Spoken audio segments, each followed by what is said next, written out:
Hey everyone, welcome to Stonebranch Online. We are here for session 3. So excited to have you all tuning in with us live from wherever you are today. Thanks for joining. So today we have another great session. We have Dan Twing joining us, who is the President and COO of Enterprise Management Associates, or EMA. He is also the lead analyst and author of the EMA Radar Report for Workload Automation and Orchestration. And actually, we have that report available as a handout for you today to download. So you can have that for your reference. We hope that's valuable for you. And Dan's going to be talking through some of the insights from that report and also just the overall transformation from automation to orchestration. So before I pass things on over to Dan, I do want to just call out that we have a Q&A tab available for you to drop in any questions. We'd love for you to have some questions so we can have a discussion at the end and make this interactive between you and our guest speaker here today. So I'm going to go ahead and pass it on over to you, Dan, to kick things off. Great. Thanks, Mary. Well, I'm excited to be here at Stonebranch Online to talk about the move from automation to orchestration. And these are topics that you may have heard quite a bit about. We're gonna talk first about that and look at some of the insights and benchmarks from some recent research that I did earlier this year. And then we'll wrap up with some thoughts about the most recently published report, the Radar Report, and talk about Stonebranch's positioning in that report.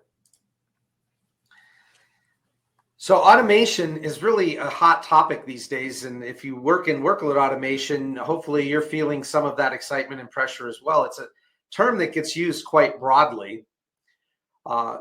So enterprises really have expanded their use of automation across the entire operations. From routine tasks such as data entry, inventory management, customer support, been more automated, to very complex processes like supply chain management or quality control and inspection and manufacturing. Just a couple of examples. Businesses are leveraging automation to enhance the customer experiences and engage customers on a more individualized level. So we see things like personalized marketing campaigns, systems that might even make recommendations. If that's pushed farther, it can even include things like autoremediation. And very tailored communications. It's being integrated also into decision-making processes to make more informed choices based on real-time insights. So things like data analysis and predictive modeling are supporting that automation. And when automation is done right, it really contributes to enterprise growth and competitiveness. Now, that's a very broad definition of automation. And you might say, well, where then is orchestration? And the reality is that we sometimes conflate those terms.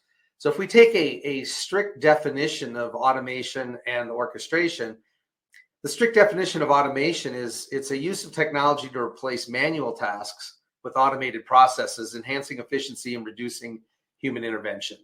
So here we're more focusing on streamlining these routine and repetitive kinds of tasks. And in that strict definition, automation is an individual task, it's repetitive. And a key concept is that it's very strictly rule-based. So, you know, at this time, run this job, right? Sort of thing. Versus orchestration, which is coordination of complex end-to-end workflows involving multiple tasks, multiple systems, and multiple stakeholders. So here it's a much broader, more complex form of automation, and it just takes more coordination, and that's where the term orchestration is applied. So here we're trying to achieve a specific business objective, and we're connecting all these different processes and capabilities. If you're talking about orchestration, you're really thinking more intricate workflows spanning multiple components. It's more complex processes. Rather than strict rule-based, it's decision-making and logic are involved, and there's real-time coordination. So automation, as it becomes more complex, there's a need to orchestrate that across these various systems and concepts.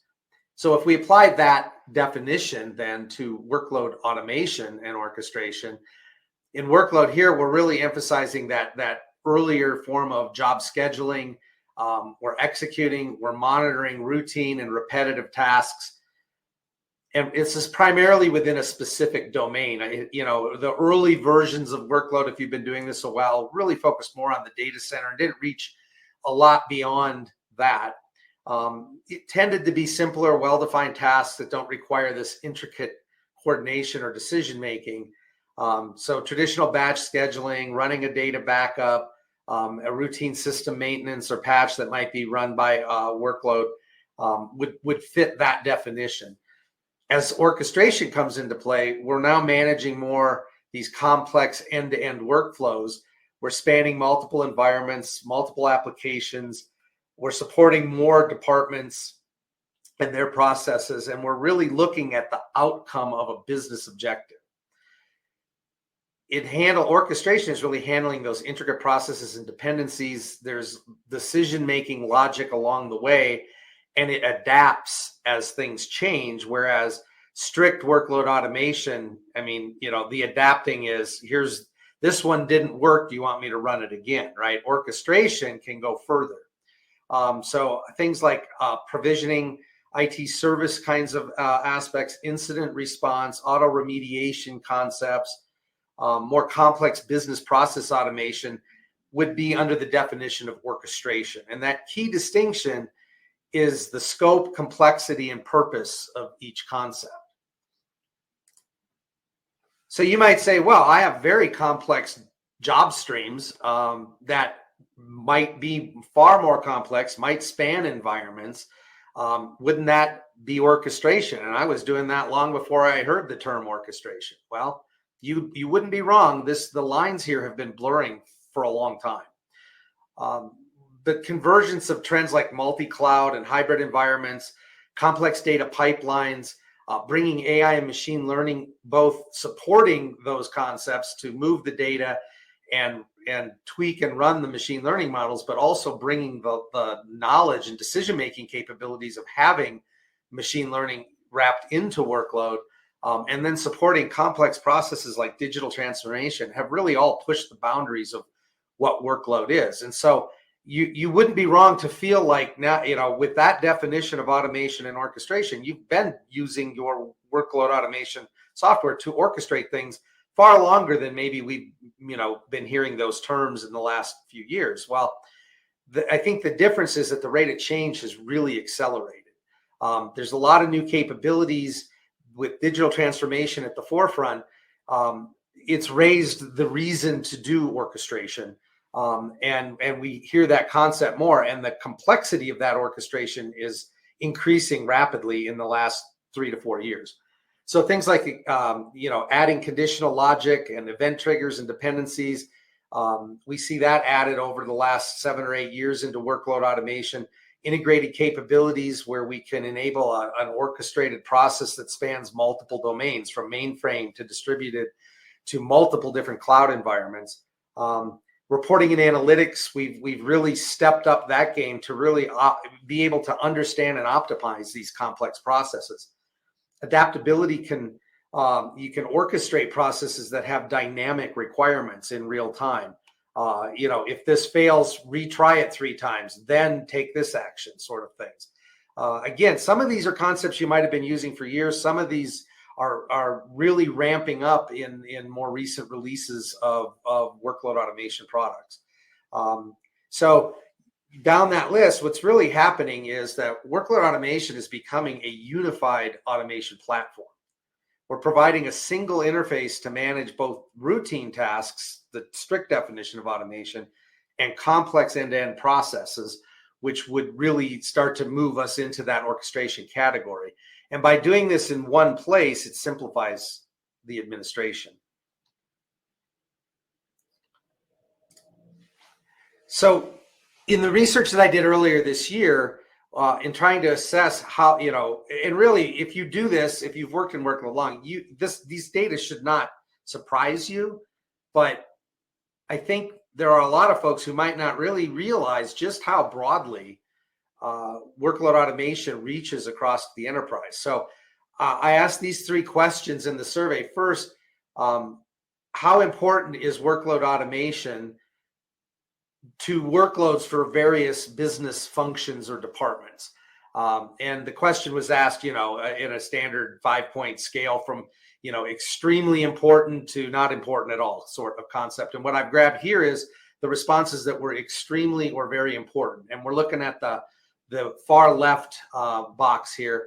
So finance was the top department, with 83% saying that that's extremely or very important. And that, if you do this, if you've been doing this long, you certainly know that month-end close, and there's a lot of automation around the accounting and finance systems.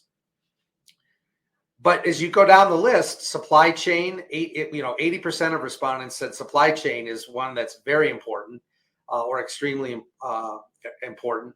Service department, sales, human resources, manufacturing, and here there were a lot of other options. I'm just showing the top 6 responses here, but there are folks in human resources who may not, or maybe they do understand, if you've pushed dashboards to them or whatever, just how important workload is to the things they need every day. We also asked which business functions are using the self-service capabilities. This is the middle box now. And here we were asking about frequency of use of these self-service capabilities. So, from multiple times per week or daily to multiple times per week. And the question, ran down to they don't use it at all sort of thing, another 5-point scale sort of question. The number one department that came up was service. 75% are using either daily or multiple times a week workload type dashboards or other kinds of self-service capabilities. Sales was the next highest one, which was a bit of a surprise to me. I mean, I knew it would be in the hunt, but 71% said that they have folks in sales using it daily or multiple times per week. Supply chain, finance, manufacturing, human resources, the list order's a little different, but it's a lot of the same things we saw on the left side box. Looking at the one on the far right, we said, who is sponsoring new automation and orchestration initiatives?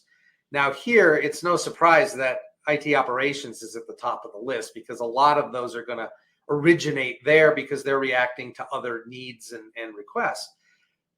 And the next one is application development. Again, you've got new apps coming. There's going to be a lot of requests for new automation and orchestration capabilities. But once we move past those two obvious departments, here again, we see service right there at 83% of organizations said that they see service sponsoring new requests for automation and orchestration, finance, supply chain, and sales again. So just, if you work in this category, don't be afraid to evangelize that the thing you work on is very important to every department across the enterprise. And as we increase orchestration and as we move to more digital transformed processes, we're going to see those numbers, I think, go up even from there. So I've mentioned digital transformation a number of times already, and you all probably know this concept, but just to make sure we're all on the same page, we're talking about leveraging digital technologies to really fundamentally change and improve things like business operations, customer experiences, and in many cases, it can even change business models. Cloud computing is really one of the foundations for these digital transformed processes. It brings this very flexible and dynamic infrastructure, access to broad resources, and other services that we can take advantage of. Automation really helps enterprises adapt, innovate, and thrive in this increasingly digital and competitive landscape. So with that backdrop, I was really curious about where are we in digital transformation, because we've been using this technology or this term about the technology for over a decade now. I think the first reference is about 11 years ago. So I was curious, where are we at in that process? And I'll show you some results from another part of the survey. But the highlight is that 97% of the enterprises we surveyed are actively working on digital transformation. However, the way that I sort of grouped the question into where are you in the process? So you can see that just 3%, that little red box on the far left, said that they have no activities for digital transformation. that's where I derived 97%. Everybody else is doing something, right? So the question was more complex than just these categories, but I summarized it. They had about 10 options to describe their activities. About 3 of those were in early stage, I would call it. We're just beginning to plan. We're just beginning to create that first process. And 40%, a big block of the market, is really just getting started with digital transformation, even though we've been talking about this for over a decade. But 37% are underway, I would describe it. So they have multiple projects running. They might have one process up, but they have many more to do. But they're very actively underway coding multiple processes. The group that's mature, the blue bar there, is 17% of the market. Here, they've pretty much done everything that they had expected to do. These would be the very early movers that have really built up most of the processes that they had intended to do. And there is a part of the market who started very early on this who's quite mature. For my mind doesn't stop there, because if you've worked in IT any length of time, you know that the next generation, the next thing, it's coming. And so I actually included a category of I'm on to the next. Already thinking about generation 2 of digital transformation. And about 4% are really moving out of that mature column. And they're in that little, on the far right there, that little purple box. 4% feel like they're already beginning to start on their second generation of digital transformation. So with that as a backdrop, you might, if we look at workload automation and orchestration, how is it supporting the digital transformation process? In this question, they were allowed to select as many as apply. The most common response at the top there was, we're using workload automation to support DevOps processes that increases our development speed for digital transform processes. That was 51% of the respondents. Almost the same size group said, we're also using workload automation for cloud infrastructure configuration. And if you look down the list a ways, we're really using it for a lot of configuration, even outside of the cloud. So the on-premises, not quite as common as cloud, but it's the third option there. And then you get into just some of the things like moving files around. I mean, you're all aware how much digital data pipelines have become important. And sometimes it's a complex data pipeline, and sometimes it's a simple file transfer. But moving data is a big part of the work that workload automation is doing. WLA also connects and orchestrates disparate digital transformed capabilities. So I wrote a couple of these responses hoping for some good results, and we got them. I think a fully 33% of those surveyed. And here we had about 297 folks were responding, and this was a global study, that they are actually using workload automation to connect the dots between one or more digital transform processes. It's being used for release management, also in that more traditional role of just event triggering and scheduling. We get into the more interesting couple at the bottom, which aren't as commonly used yet, but I think you will see that this will increase over time. WLA is key for end-to-end orchestration for one or more digitally transformed processes, and 27% responded with that, or clicked that one. And then workload automation and orchestration allows new applications in digital transformation with less developer time. My vision here is that over time, developers learn to lean on and leverage workload more and more rather than writing features directly into new processes. If you think about how widely integrated workload automation is across the organization, and when you look at how many departments are not just benefiting from the outcomes, but actually engaging with that self-service capability, there is a lot of existing reach, communication, and cross-team use and integration that can be leveraged with a new digital transform process rather than coding that.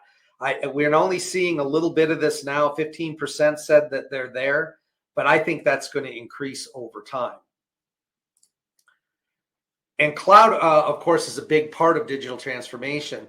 Workload automation and orchestration is already playing a big role in supporting cloud services. So this is here, the blue bars are where they said we have extensive support. The green bar is where moderate support. And of course, this question was asked with, neutral, very little support, no support at all. I'm only showing you those top two positive responses here, but supporting storage, whether that's AWS S3, Azure Blob, those kinds of services, for 59% of respondents, they have extensive support of those services out of their workload automation tool. And another 33% said moderate support. And you can kind of walk down that list yourself from here, but data pipelines, no surprise, are the next one on the list. And even if they were starting with a Hadoop, an Apache Spark, or you're using Databricks, something like that, and even if they might have used Airflow to create that data pipeline, their workload automation tool is still, for 50% of organizations, providing extensive support, another 41% moderate support. And, across ERP, compute capabilities, CRM, and other support tools that might be SaaS-based. Really, everything that's running in the cloud is being touched by workload. And that's really a lot of orchestration, not just the simple tasks. And then workload automation orchestration also supports a lot of the cloud operations. So we talked already about using it to configure and dynamically change cloud infrastructure. 78% of organizations find that to be an extremely or very important capability. The data transfer is also a big thing. 75% of organizations find that to be extremely or very important. Having all these multi-cloud environments means you're migrating from here to there. You got to orchestrate and have your observability on the status and monitoring of those platforms, or just orchestrating between multiple clouds, data transfer in and between clouds, and then automating how containers and microservices are managed, are all things that workload automation is doing in the cloud. And many of these cross the line from basic task automation to orchestration. Now, this is a concept that I've been tracking for a while, over 4 or 5 years across different surveys that we've done. But the concept here is, how do you think your developers in your organization feel about workload automation software? Because it takes a shift in mindset to move from, that's just a tool for operations to do basic task automation, to, hey, as a developer, this tool can make me more productive and help me orchestrate the complex things that I'm building. And so this was a 5-point scale from, on the far left there, workload automation is solely the domain of operations. And for 17% of organizations, that's how they approach workload. It's just an ops tool. Next, WLA is mostly the domain of operations. We're kind of moving more to the middle here. 31% said it's mostly an ops thing. That green bar in the middle, 28%, felt like it's a tool that's necessary for operations, and it does benefit developers. And as we move to the right here, WLA is important for both ops and developers. And the far right, it makes operations and developers more productive and effective, right? So that those two blue bars, 12 and 13%, are the folks that really have made that mind shift, where the developers see workload automation as just as an important tool to them as operations have. And then I color coded those and made 3 basic groups. So the 2 on the far right are red. That's mostly ops. Those on the far right are the blue. And then the middle group. And if you look at the pie chart, I'm referring to that blue group as they're the dev positive folks. You really have developers who've made that transition. And that's really just 24% of the market right now. 28%, that green pie slice, that's more that group in the middle. Yeah, we get it. It has some benefit to developers, but they really haven't made that transition. And the bulk of the market, 48%, is really still seeing this tool as predominantly a tool for operations. this orchestration trend, if it continues, and I feel like it will, and a lot of the vendors in the space are making, and Stonebranch is one of the leaders in that, is really pushing to add those capabilities. We should see this shift over time where that blue box is going to get bigger and bigger, that green box will get bigger, and we should see that old school thinking of mostly ops group shrink in size over time. But this is where we're at. I think we did this around June of this year. So I took those categorizations, mostly ops being the red still holding that color coding, the green being we're in that neutral group, and the blue being we're very positive, our developers are positive about workload. And I crossed that with those stages of digital transformation that we talked about earlier. And what you see here is an absolute correlation. The more an organization has matured their digital transformation activities, the more their developers have become more positive about workload automation. So, you can absolutely see if you're on we're not doing any digital transformation, well, then they're the ones that think it's mostly an ops tool. They're very early in their digital transformation activities. You still see a heavy group of it's mostly ops, but that starts to shrink. And the more that organizations move down the transformation pathway, and the more mature their digital transformation becomes, the more they begin to have developers understanding that this is a tool that's important to them. Now, I don't know the causation here. We know there's a correlation. So whether these organizations were wise enough to have known that up front, or whether they learned through trial and error through the process, which is probably more likely, the result is once you've gone down that path for digital transformation, you end up in a place where you understand just how important workload automation and orchestration was to you getting to that mature state. Here we're looking at a similar concept. We asked, how is digital transformation, or do you believe digital transformation is requiring more from your scheduling and workload automation solution? So the purple is the strongly agree group. The blue is the agree group. Way on the other end of the spectrum, we have the, no, I don't agree with that at all. I strongly disagree, or I disagree that, I need more from my workload tool to do digital transformation. And then again, categorized by those digital transformation stages. And again, you see that correlation. Those who are most mature in their digital transformation believe that they're asking a lot more of their workload tool to accomplish that. And this chart is similar. Here, the question was, we believe workload automation tools should be expanded to orchestrate automation tools across the enterprise. So I want to promote and I want more features because this is important to achieving my digital transformation. And similarly, I've got those same categories of where are you in your digital transformation journey, and how much do you agree that your workload tools should be expanded for that capability? And, again, that correlation holds. Those folks, it's just undeniable. If you've achieved a mature state, or you're even well underway with your digital transformation, you start to learn very quickly that you need to lean on workload and you need to take advantage of those orchestration capabilities.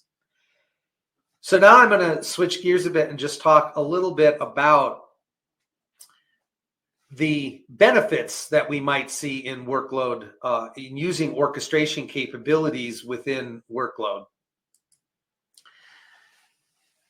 So in the concept of SLA policy awareness and observability, I think are a big area where orchestration has a benefit very quickly for an organization. If you look at the data in the middle of the slide here, from that same survey I did earlier this year, and with some trend lines from our 2020 research, you can see that the number of jobs has just continued to explode. I'm sure you're all feeling that. The press to automate more things, the need to orchestrate across domains has meant that there's just a lot more jobs to find in the workload automation tools. In 2020, we saw a 15, almost 16% increase in the number of jobs. In 2023, the average increase was almost 20%, 19.5%. So not only is the number of jobs increasing, but we're still at a point where it's increasing at an increasing rate, right? What comes with that is more complexity and more opportunity for jobs to fail. And that job failure rate has also increased a bit. In 2020, we saw about 1.3% of jobs was the average job failures. That was a question kind of broad, how many jobs are failing. And when you average all of that out, it was about 1.3%. In 2023, it increased a bit to 1.5, almost 1.6%. So again, a lot of new jobs means a lot of opportunity for new jobs to fail if they're not properly orchestrated or set up. And that with the increasing rate of jobs, then we also see an increasing rate in the job failures. And then that can lead to missing an SLA. So on the far right of that chart, we've missed one or more SLA back in 2020. And that was, I think the question was phrased on within a month. 2020, 84% had one or more SLAs missed. And in 2023, it was 89%. So all of this new activity doesn't come without the opportunity to have more problems, of course. And as that is happening, as the tools are getting more orchestration capabilities, that will help us have the observability, the broad understanding, and even start to build in some of those auto-remediation capabilities so that we can keep a handle on all of this increasing activity that we're seeing run through these tools.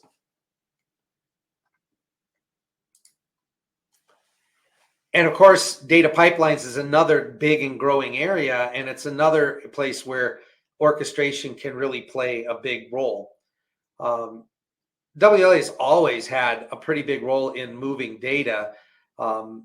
If you look back a decade or more, we really were integrating other managed file transfer tools and capabilities often to move data.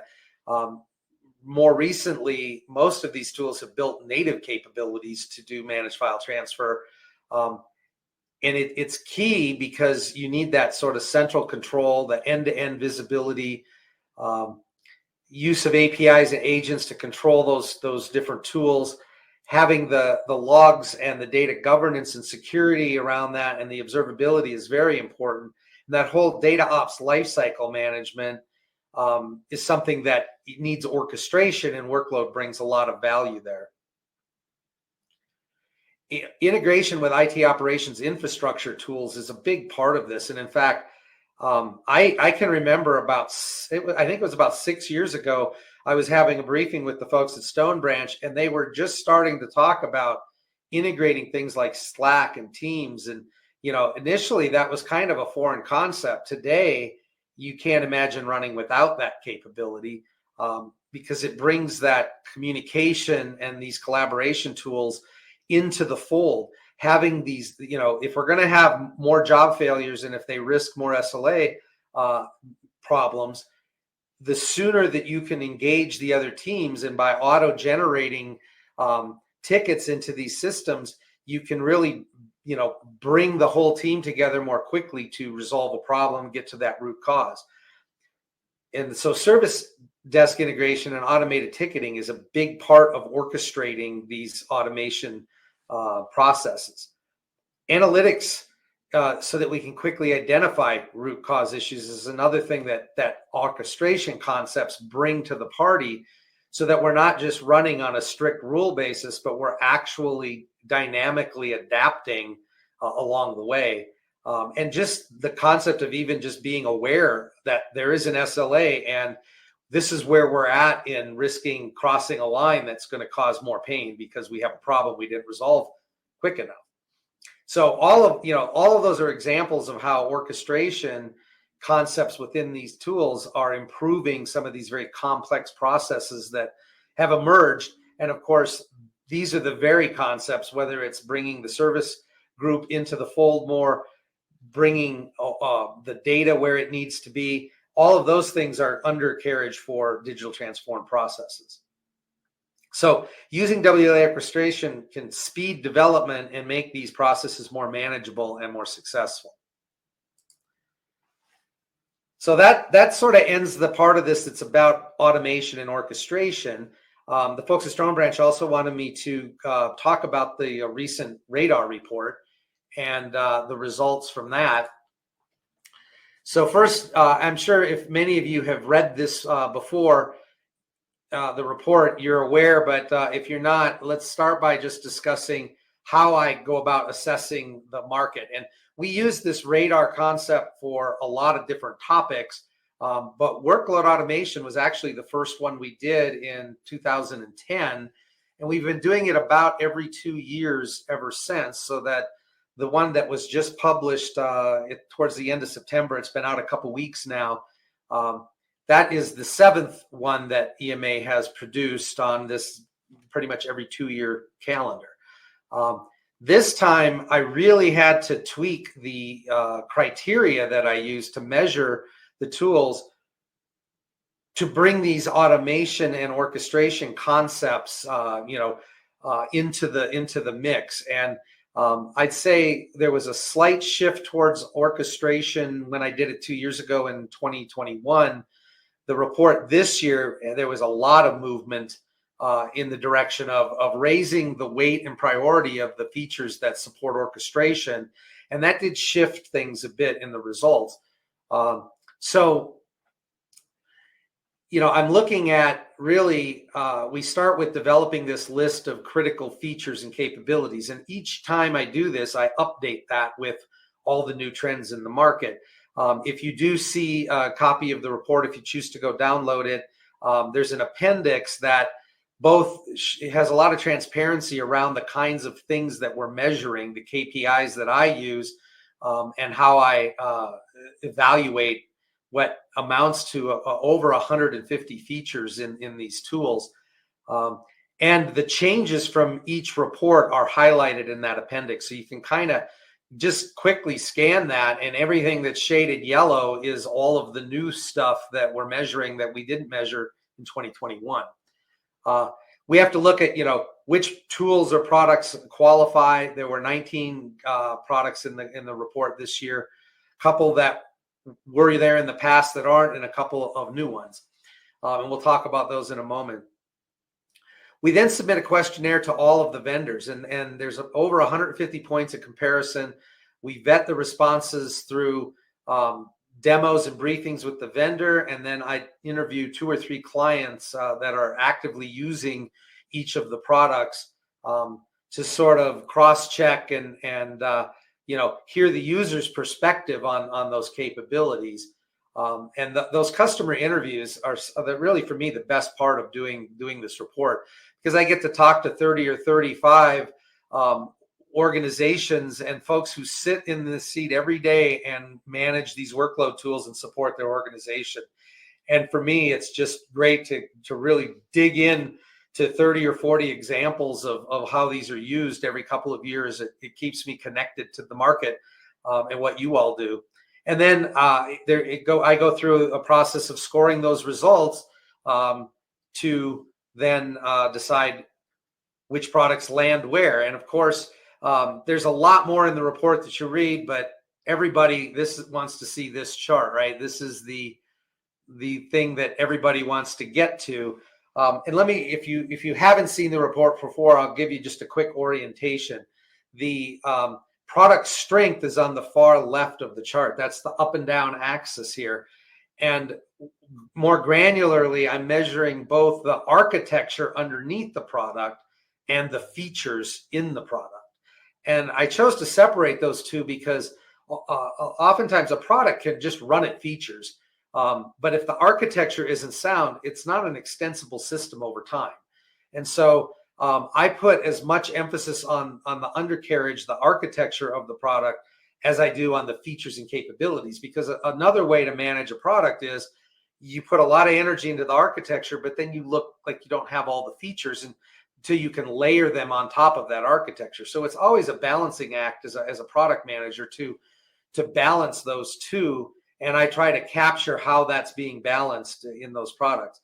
So think of the vertical axis as what you get in the product. The horizontal, the cost efficiency, is sort of an inverse, right? cheaper is better, right? Easier is better. So here we're both measuring how it's licensed. What are the metrics? Is it per CPU, per job? Is there flexibility, in those models? Can you pick a model that works for the way you use the tool? What is the just discrete cost of it compared to others? But more importantly, even than that, is how easy is it to deploy? How easy is it to administer over time? Because yeah, licensing costs are important, but that total cost of ownership concept, how is it to train my team, get it up and running, is equally, or in my opinion, more important actually than just the discrete dollar cost. So here we're looking at both ease of use or effort, and then we're looking at cost. So think of the horizontal as, what do I give up to get the vertical, right? The features. And that's naturally then going to put them somewhere in this grid. And then we also look at, who is the vendor? Who do you get this product from? How committed are they to this market? How creative are they in this market? How much R&D are they doing?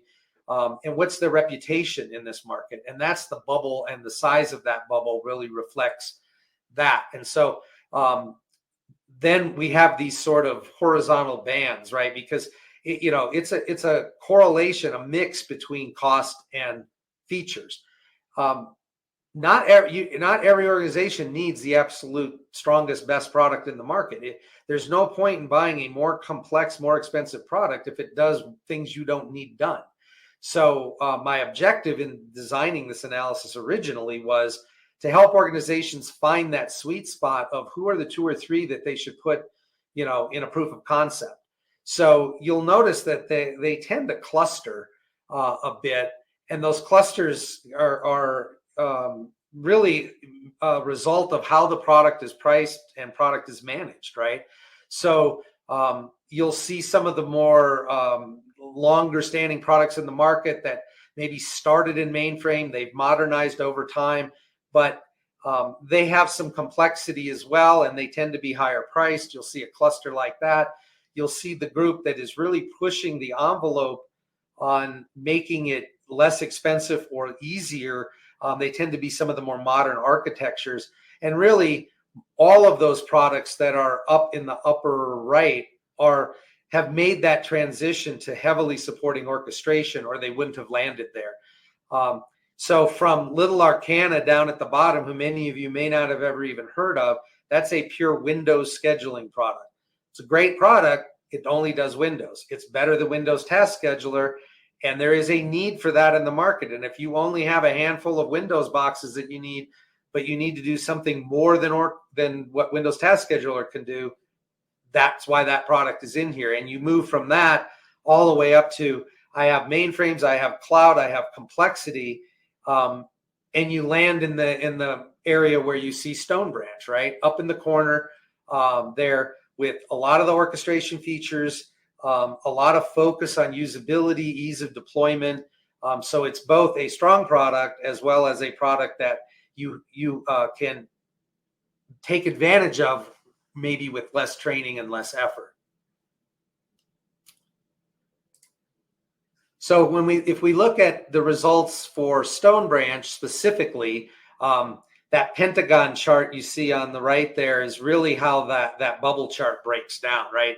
I talked about functionality scores and architecture. These two collapse into that vertical. I talked about cost advantage and deployment and admin effort. Those two collapse into the horizontal, and then the vendor strength becomes that bubble.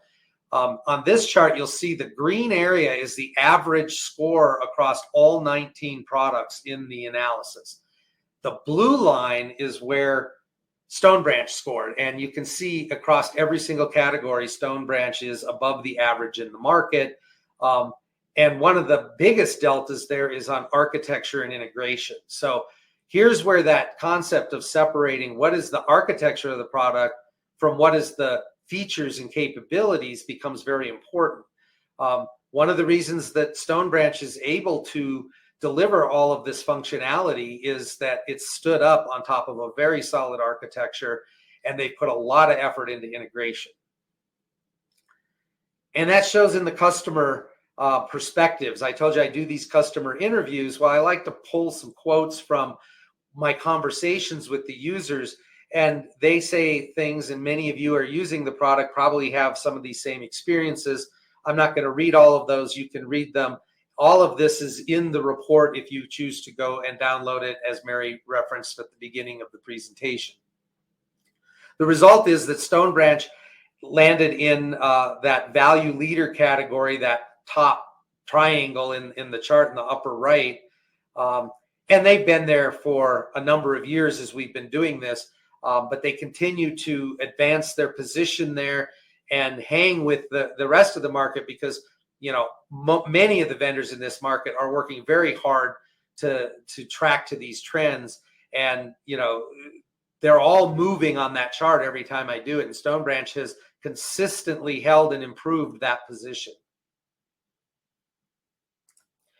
So to wrap this up, how do you then think about these concepts, and where are you in that continuum of, are you one of those organizations that is predominantly thinking of workload automation as your operations tool, or have your developers started to come into the fold and start to understand the importance of this tool? I mean, think about, are you ops only or dev positive, or somewhere in that neutral category?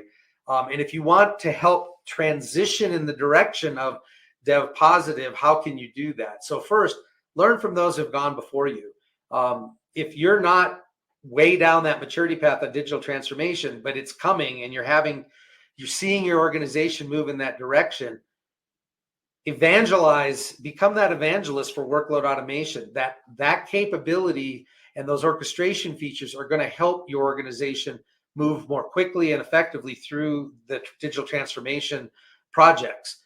Don't forget that those who've went before you have discovered that along the way, and they are of that opinion as they stand there in a mature state of digital transformed. Also, collaboration between IT ops and cloud architects is very important to get that process going. A lot of these digital processes are going to be in the cloud. They're cloud heavy, and the earlier that you can get the cloud architects involved, the more you're going to pull the developers into the fold. Supporting DevOps with automation is often the start of orchestration for an organization. And in this case, I said earlier how these lines have been blurring for some time.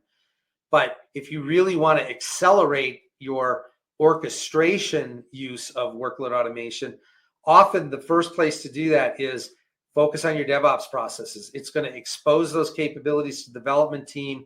They'll naturally learn to pull those things in once they see the benefit. And as I said earlier, become that evangelist, right? Reach out to the business users. Make sure you're explaining that, hey, we can help you do this better and quicker. And get application users engaged with self-service and dashboards. Pull all of those other user types into the fold. At EMA, we really believe that digital transformation could require as much as 25 or 30% less new code if architects and developers really learn to leverage this tool. And so I'll challenge all of you to think about, where are you on that continuum, and how can you help your organization move more in the direction where developers understand how important this tool is, tool you've been using and understanding its importance for a long time. With that, I'm going to turn it back to Mary and open things up for a Q&A.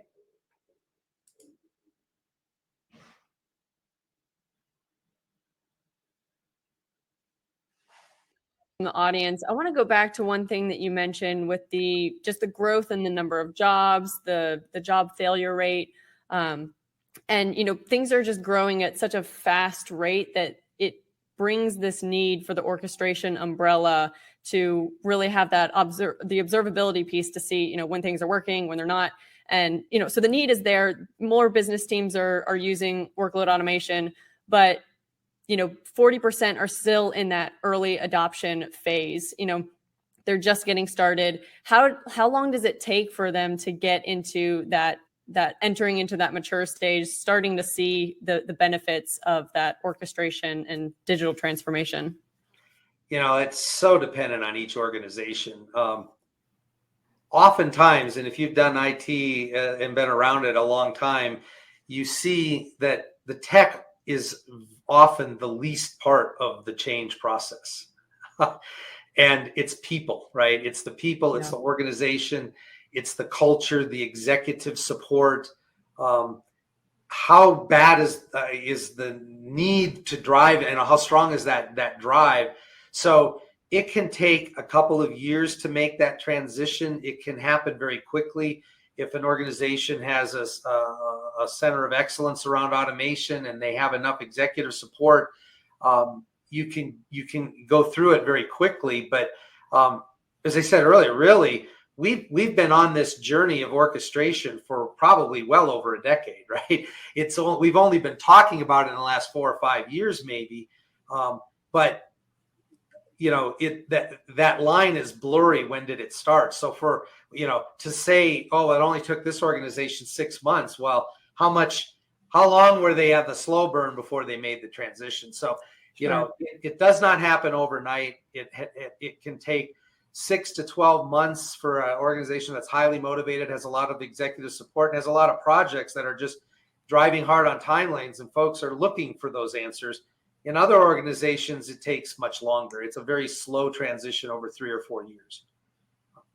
Great. Yeah, that getting everybody the buy-in from all the different teams and developers to view it as more than an IT ops tool. Yes. Yeah. The best tech in the world doesn't have a chance if the people won't pick it up and use it, right? Yeah. And if the organization won't support the change as well. Yeah. Yeah. And I'm seeing now we have a question kind of ties into this, and you've talked about it a little bit, but if you have anything else to add, how do enterprises start to take advantage of orchestration? That can come from a number of places, but what I started to notice, and really it was only, even though DevOps has been discussed for a long time, and we've seen a lot of DevOps features and capabilities and ways to use the workload tool to support DevOps. It just occurred to me in the last 6 or 8 months that the ones who are further down the orchestration path really are the ones who were earlier to pull the DevOps processes out and automate them with workload, because that's really for many organizations, for many developers, and architects, it's the first time they're touching workload more directly. I mean, of course, they've known it exists for a long time, but I mean, I started life as a developer a long time ago, and back then it felt like you threw it over the wall and let ops figure out how to run it right. I just wanted to get on to the next project, and the difference now is that you have the opportunity to integrate your new application with workload and have it supported better. And then it saves you having to code certain things because you can let the workload tool do those things for you. And in order for that process to start, the developers need exposure. And DevOps is a great place to start. I'm not saying everybody starts there, but it's the easiest place to begin to use the orchestration concepts, get the dev folks exposed to it, and they'll, developers, I'm not going to say developers aren't lazy, but and I can say this because I was one, developers hate to write stuff that already exists unless they think they can write it better. They'd rather reuse what's there. And the whole concept of reusability is important, right? Well, as soon as they start to understand what's reusable out of workload, they're going to naturally gravitate to it. But you got to get it in front of them, and DevOps is a great way to do that. Sure. Yeah. Making the job easier. So what would be the typical AI capabilities that the orchestration engine might need to have? Well, the big switch that we talked about in that definition from pure automation to orchestration is that dynamic capability to not have some rule-based, very fixed concept. Run this at this time, run this when that file shows up. If it breaks, try it 2 more times and then alert somebody, right? That's still very strict rule-based. The AI starts to show up, and the machine learning data gives you the basis to start to make dynamic but automated decisions, right? So, maybe I can understand that, don't just retry this file immediately, but understand what's downstream in the process. Maybe alert somebody, maybe there's more of a wait period, maybe come back to it later when other things may have taken shape in the process. But it's that ability to branch or make different decisions about how you're going to move through a workload, and thinking more about that workflow end to end. It can help in terms of just understanding, performance. I have a problem. These are running too long. I have multiples of them. I've seen in banking, for example, where there might be 20 different job streams handling thousands of jobs that all have to do with getting all different kinds of data to one point in time so that bank can produce, say, its daily liquidity report, right? The amount of data behind that and the number of different data streams, especially if you're a large bank that crosses multiple geographies, right? You've got systems everywhere. What happens when one is down? How do you continue on? Maybe the rest need to finish. Making those choices along the way, or just looking at the performance, the machine learning data is there to help you do that. So there's a lot of intelligence that's coming in, both to help humans diagnose or monitor problems, but also to allow the automation to make some decisions on its own that go past that strict rule-based processing. Awesome. Thank you. And the next question here, what would be the percentage range for handling auto remediation scenarios via orchestration? Oh, can you say that one again? I want to make sure I capture every part of that. What would be the percentage range for handling auto remediation scenarios via orchestration?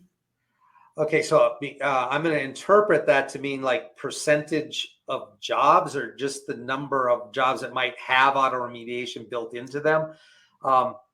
I think that is a pretty small number currently. And it really depends on your definition of auto remediation, because again, it's kind of a sliding scale. But I would say, it might be as low as 5 or 10% for some organizations, and it can be as high as 20 or 30% for others.